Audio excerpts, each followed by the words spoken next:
Qu'est-ce que je dirais à des enseignants qui ont un petit peu de crainte par rapport à l'intégration des connaissances ou d'éléments autochtones dans leur enseignement? Premièrement, je pense que la plus grande peur, ça peut être peut-être la peur de se faire accuser d'appropriation culturelle.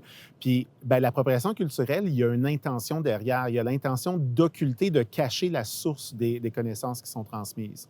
Si on est clair sur l'origine de nos choix, l'origine du contenu pédagogique que l'on donne à nos étudiants, que ça vient d'une source fiable, que ça vient réellement d'une Première Nation, de producteurs, de créateurs autochtones, bien, je pense qu'on évite à ce moment-là une grande partie du souci ou de la crainte de l'appropriation culturelle.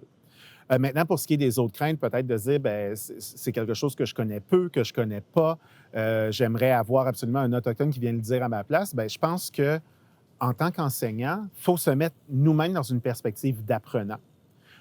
Puis lorsqu'on présente du contenu autochtone, il ne faut pas se présenter comme un expert de ce contenu-là. Je pense que si on se présente à nos élèves comme quelqu'un qui apprend aussi en même temps, qui dit, ben, j'ai découvert une ressource fascinante que j'aimerais qu'on explore ensemble et que l'enseignant ne soit pas dans la position d'un expert du contenu, qu'il soit dans un expert de l'apprentissage, de dire, je vais vous donner les stratégies, les techniques, les suggestions pour qu'ensemble, on apprenne sur une autre culture, qu'on apprenne sur les réalités autochtones. Donc, moi, je pense que c'est la façon, c'est notre position en tant qu'enseignant. Si on se positionne en tant qu'apprenant nous-mêmes et qu'on modélise à nos étudiants que nous aussi, nous apprenons sur ces cultures-là, bien, on évite beaucoup des dangers, la crainte, comme je disais, d'appropriation culturelle ou la crainte de présenter des contenus erronés. Parce que si on se met dans la position d'un apprenant, c'est facile de revenir en arrière puis dire, écoutez, les jeunes, dernière période, j'ai dit telle chose. Après information, je réalise que j'ai fait une erreur.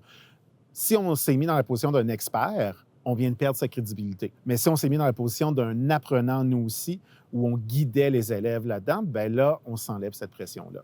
Donc, pour moi, je pense que c'est les deux choses. Honorer les sources et citer les sources qu'on a et prendre des sources fiables, et ensuite se mettre dans une perspective d'apprenant avec nos élèves et non pas d'experts.